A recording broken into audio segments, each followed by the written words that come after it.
자, 이제 이 불교에서 그 결과물이라 볼 수 있는 건데요. 바로 이제 불상, 삼국시대의 그 불상. 이제 왜냐면 이게 왕실 또는 귀족 중심의 불교니까 또 그와 관련된 아주 걸작품들이 만들어지겠죠. 왜냐면 좀 돈 있는 그런 기득권, 지배층들이 지금 이걸 딱 서포트 해줄 테니까.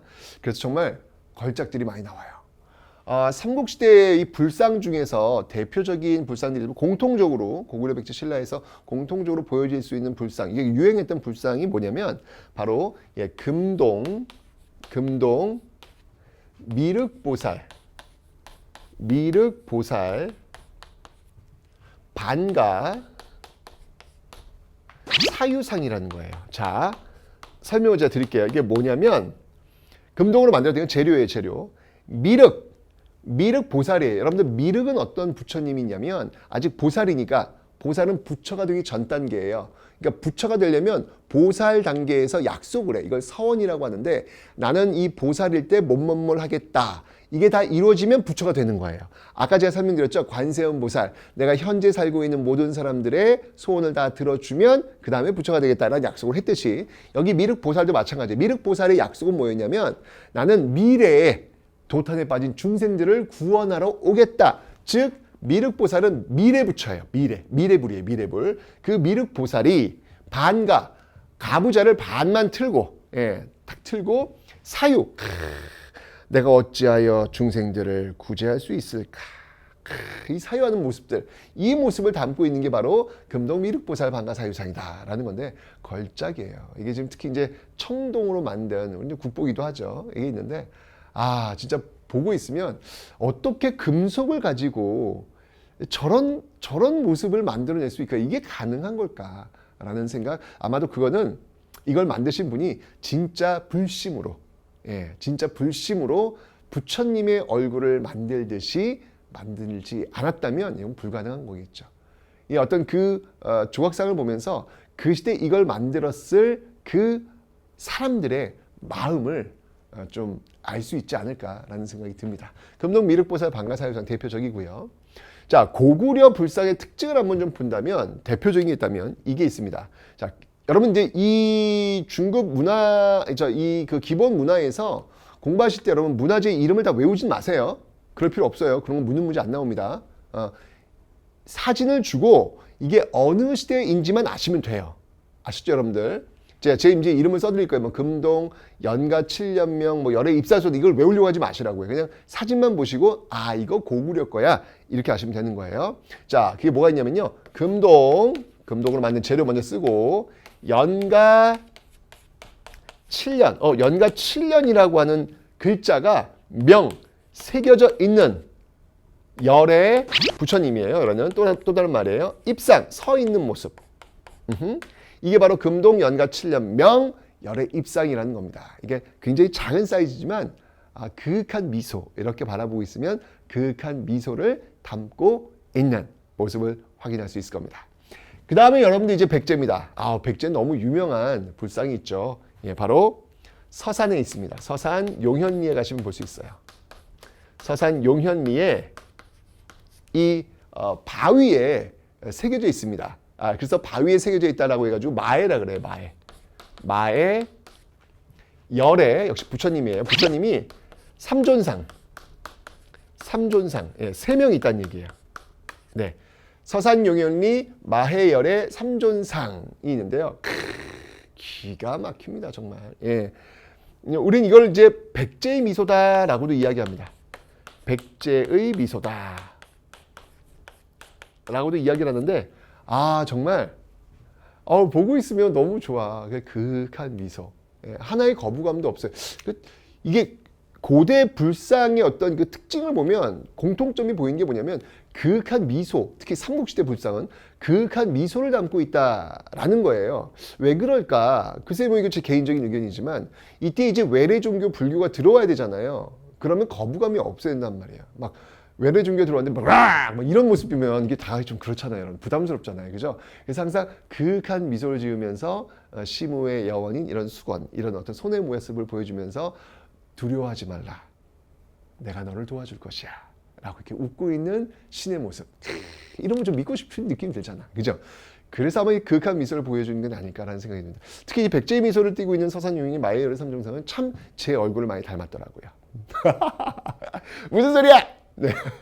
뭐 어쩐 간에 뭐 제 착각이지만 어쩐 이제 그윽한 미소 이게 서산 용인이 마이열의 삼중상 서산에 가시면 여러분들 충청도죠. 한번 꼭 한번 보고 오셔야죠. 아주 좋습니다, 여러분들. 네, 그래서 이런 게 있고요. 그 다음에 신라도 있는데 신라 이제 경주에 가시면 그 대리삼존불이라고 있는데 그거 이제 통과할게요. 예. 하여튼 뭐 이름까지 쓰면 또 복잡해지니까 하여튼 보시면 그윽한 미소 요거 있으면 요거는 삼국시대 불상이야 이렇게 기억하시면 되겠습니다. 자, 그런데 이제 통일신라로 들어가면 얘기가 달라져요. 이게 통일신라로 다가오면 오 대표적인 불상 뭐가 있을까요, 여러분들? 그렇죠, 바로 석굴암 본존불. 이건 뭐 그냥 바라보고 있으면 압도당하는 느낌. 그러니까 삼국시대 불상은요, 그냥 이렇게 자꾸 만지고 싶어. 아이 귀여워, 아이 이뻐, 막 이런 느낌이 드는 거예요. 너무 이렇게 푸근해요. 근데 여러분 석굴암 본존불을 만지고 싶은 느낌 들어요? 절대 안 들어요. 이런 느낌 든다고요. 왜냐면 완벽하거든. 뭐 하나 빈 곳이 없는. 진짜 바늘을 찔러도 피 한 방울 나올 것 같지 않은 정말 그 신의 경지에 올라 있는 그런 모습이거든요. 왜 통일신라 불상은 이런 모습을 띠고 있을까? 이거 아닐까 혹시? 여러분 통일신라 신문왕 왕권 강화 전제 왕권의 모습을 보여주는 시기, 그 시기에 만들어진 불상은 바로 그 전제 왕권의 모습을 담아내고 있는 것은 아닐까? 범접할 수 있는 왕의 모습. 그래서 아마 이 당시의 불상들은 바로 이런 모습들이 아니었을까라는 생각이 듭니다. 석굴암 본존불이었습니다. 쭉 와서 여러분들 발해를 한번 가볼 텐데요. 이 발해에 이불병좌상이라는 게 있어요. 이것도 이제 굉장히 요즘 시험에 자주 나오는 편이에요. 이불병좌상. 선생님, 뭐 어떻게 이 부처님은 뭐 이불을 덮고 계신가요? 네, 이불은 뭐냐면 두 명의 부처님이 병좌 서로 나란히 앉아 있는 모습이라는 건데, 여러분들 왜 그 발해가 고구려를 계승했다는 근거가 된다. 이게 이제 이불병자상인데 그 이유는 뭐냐면 역시 마찬가지로 이 고구려 불상을 상당히 많이 담고 있어요. 특히 이제 그 앞에 있었던 연가 7년명 열애입상 있잖아요. 금동 연가 7년명 열애입상 거기에 있는 그 미소와 상당히 유사한 어떤 그런 모습들을 지금 이 발해 이불병자상에도 보여주고 있다라는 거 기억하시면 되겠습니다. 됐죠? 자, 불상 이렇게 봤고요. 자, 이제 부처님을 상징하는 또 다른 상징물이 있죠. 바로 불탑입니다. 여러분 이 탑도요 부처님이에요. 부처님. 왜? 그 탑 안에는 뭐가 있냐면 왜 부처님이 왜 답이 즉 화장을 하고 나왔던 그 사리가 어마어마하게 많았다고 하죠. 그 사리를 모셔둔 게 바로 탑이에요. 그래서 탑은 곧 부처님이에요. 선생님, 아니 탑이 그렇게 많은데 부처님의 사리가 그렇게 아무리 많이 나왔어도 그걸 어떻게 다 집어넣습니까? 그렇죠. 그래서 사리를 못 집어넣었을 때는 부처님의 말씀, 그 불경을 집어넣기도 합니다. 자, 어쨌건 이 불탑을 한번 볼 텐데요. 고구려의 불탑, 지금 이렇게 기록된 게 남아있는 게 없으니까 통과하고요. 백제의 어떤 그 불탑, 너무 유명하죠. 익산에 가시면 여러분들 미륵사지 석탑이 있습니다. 익산이 어떤 곳이야, 여러분들?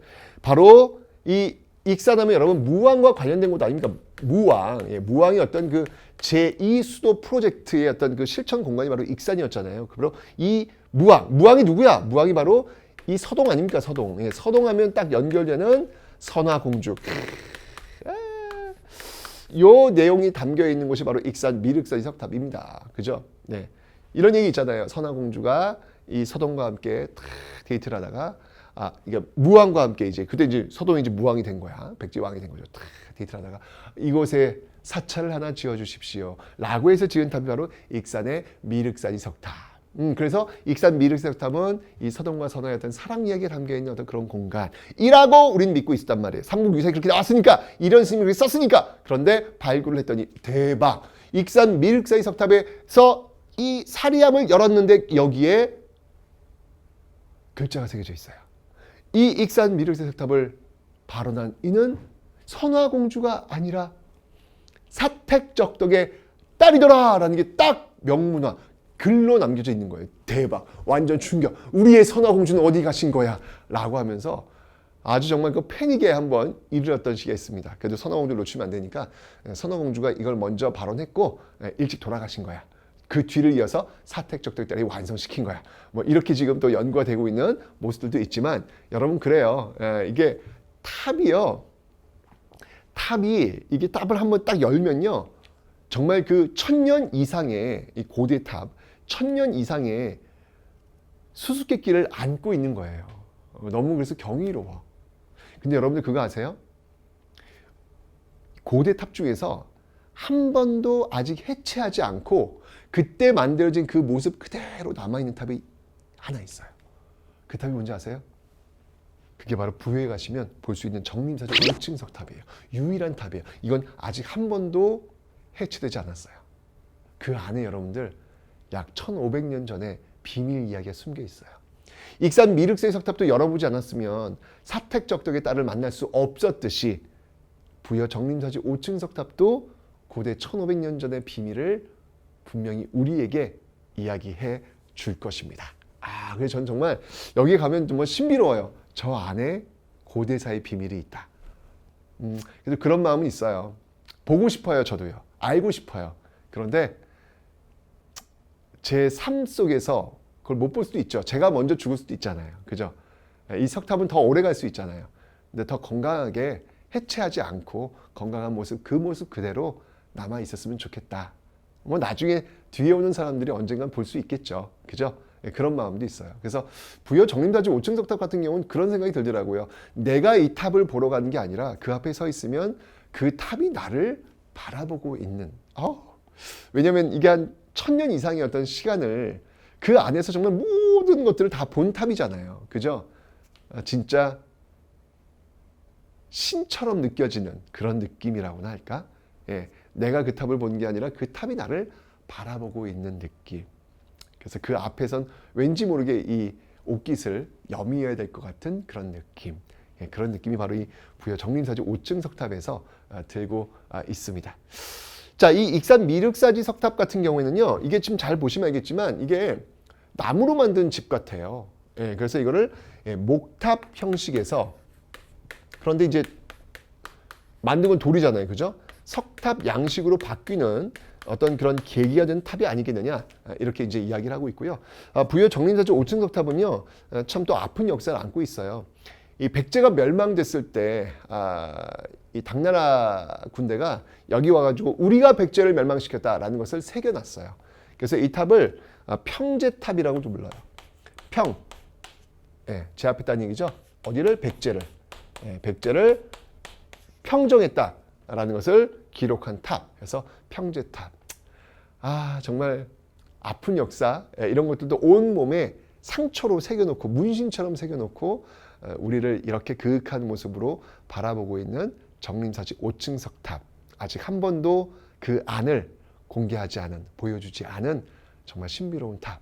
여러분들 한번 부여에 가시면 정림사지 5층 석탑을 한번 만나보시기 바랍니다. 많은 생각을 하실 수 있을 겁니다. 자, 이렇게 해서 여러분들 백제의 탑을 한번 살펴봤고요. 자, 이제 신라로 한번 와볼게요. 신라 이제 경주죠, 경주. 경주에 가시면 분황사가 있어요. 분황사. 분황사. 이게 모전석탑이에요, 여러분들. 모전석탑이 있는데, 자, 이게 이제 무슨 말이냐면, 이 경주 분황사 모전석탑은, 이게 모전은 뭐냐면 말 그대로 모방했다는 이야기예요. 저는 벽돌이에요.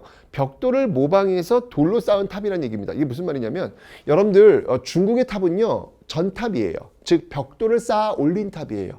우리나라 탑은 석탑이에요. 돌을 깎아서 올린 탑이에요. 일본은 목탑이에요. 나무를 통해서 올린 탑이에요.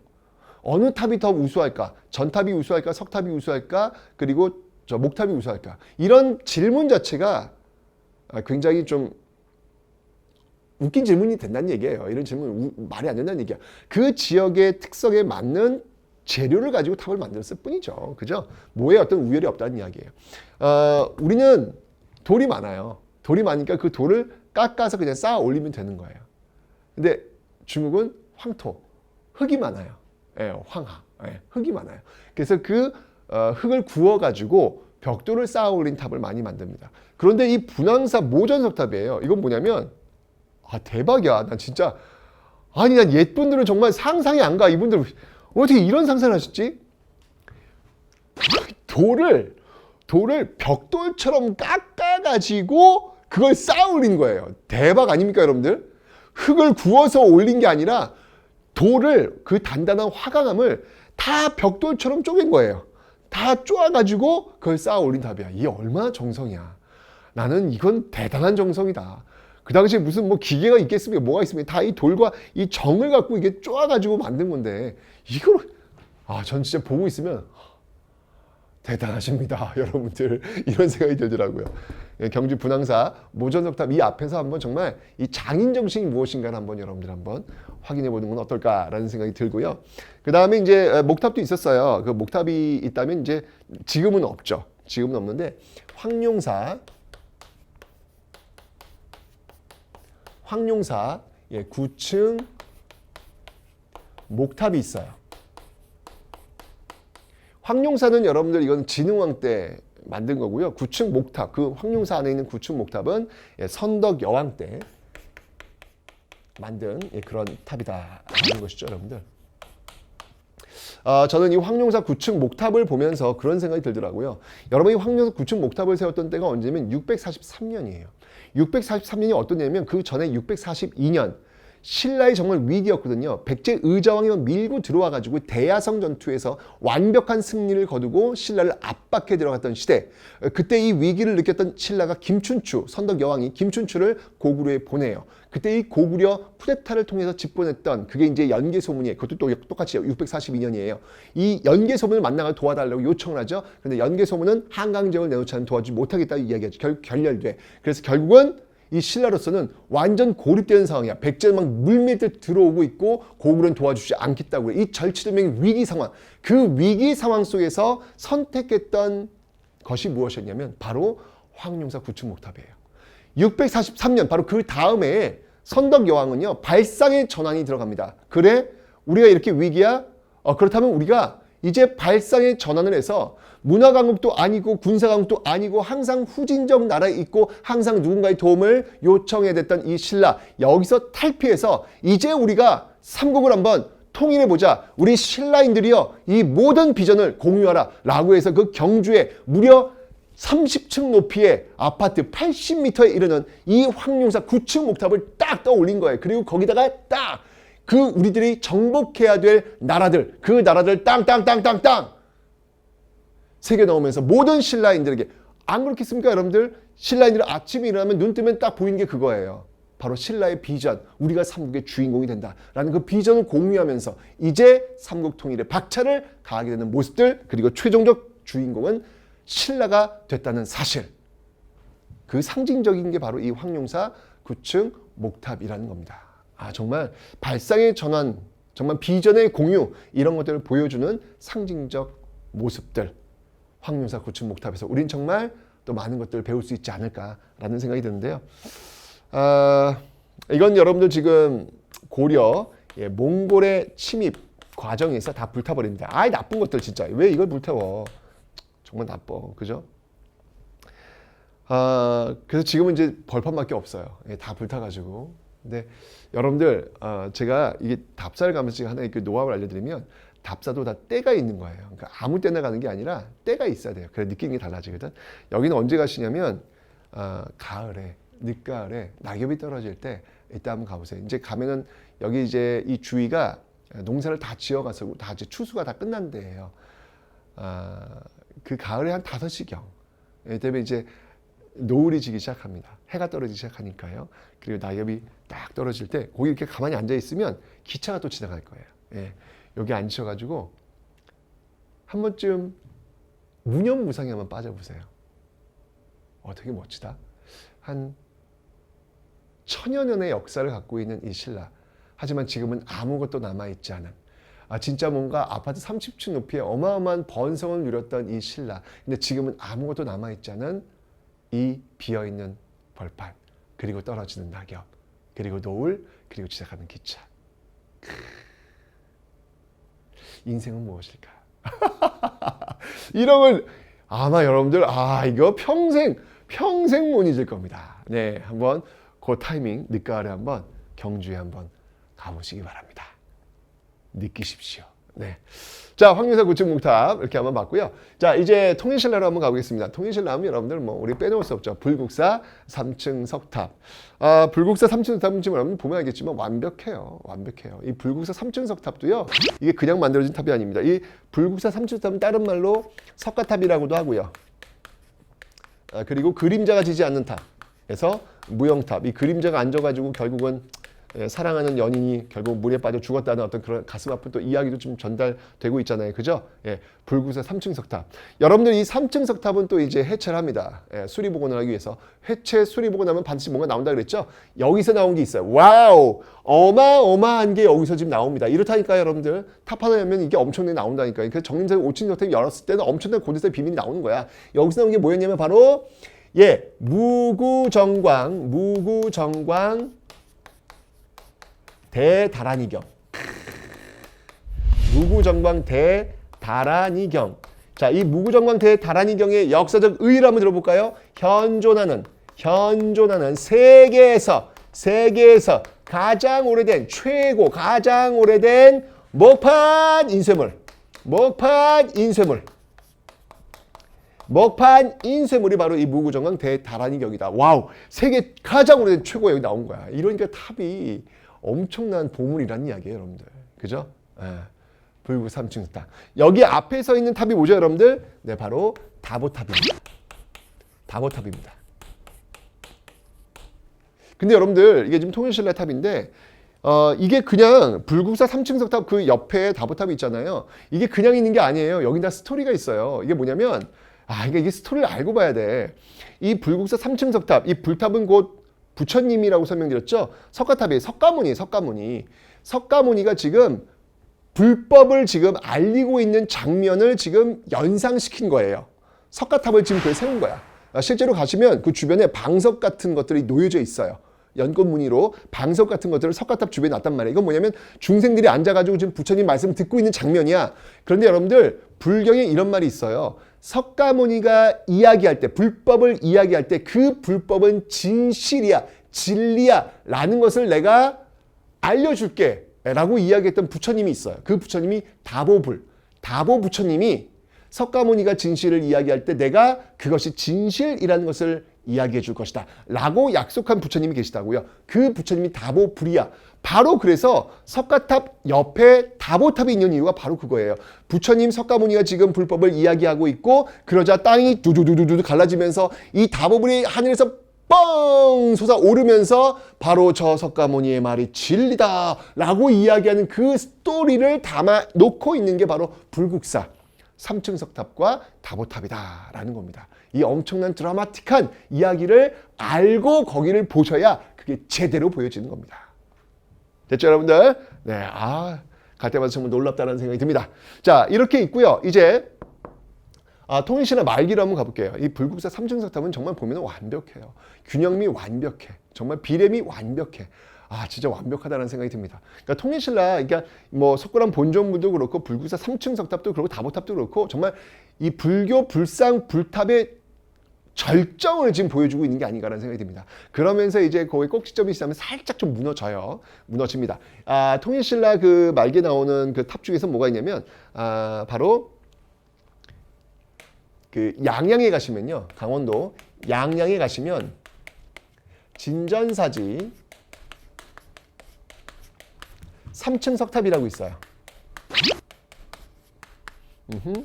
이 진전사지 3층 석탑이라고 있는데 이 진전사지 3층 석탑의 좀 특징이 뭐냐면 여기에 조각이 좀 새겨져 있다는 거예요. 이 불국사 3층 석탑은 여러분 그런 조각 없잖아요. 깨끗하잖아요. 깨끗한데 여기 이제 표면에다 이제 조각 같은 걸 새겨놓고 있고 균형이나 이런 것도 살짝 좀 무너지고 있죠. 여러분들이 가장 아름다운 건 단순미예요. 그 단순한 아름다움을 제대로 표현 못하니까 뭐 덕지덕지 붙이는 그런 모습일 수 있거든요. 진짜 가장 아름다운 건 단순미입니다. 단순미를 어떻게 표현하느냐가 제일 중요한 건데 저는 이 불국사 3층 석탑이야말로 그 단순미의 절정이다라는 생각이 듭니다. 어쨌건 이제 여기 조금 이제 장식성이 좀 들어간다는 이야기예요. 좀 이렇게 무너진 어떤 그런 모습 보이고 있는데 기억해 두시면 되고요. 그 다음에 이제 여러분들이 통일신라 그 후기에서 또 기억해야 될 탑이 있습니다. 그게 뭐냐면 승탑이 유행을 해요. 예, 이때 오면 승탑이 유행을 합니다. 승탑. 자, 승탑이 뭐냐면 불탑이 아니에요. 이건 부처님이 아니라는 얘기죠. 승려. 승려를 모신 탑에 승려도 왜 화장을 하면 이렇게 사리가 나오잖아요. 예, 그걸 지금 모셔둔 탑입니다. 이것 역시 마찬가지로 선종의 발달과 관련이 있는 거예요. 왜냐하면 선종은 참선하는 건데 그 참선을 통해서 부처님의 어떤 길에 이르게 되는 건데 그 과정에서 스승이 도와줘야 돼요. 참선할 때 이렇게 딱 되면 정신 차려라! 뭐 이런 거. 그래서 그 스승을 기억하고 기념하는 거예요. 그래서 그 스승의 사리를 모셔둔 게 승탑. 그러니까 선종이 유행하면 유행할수록 승탑도 당연히 발달할 수밖에 없겠다라는 겁니다.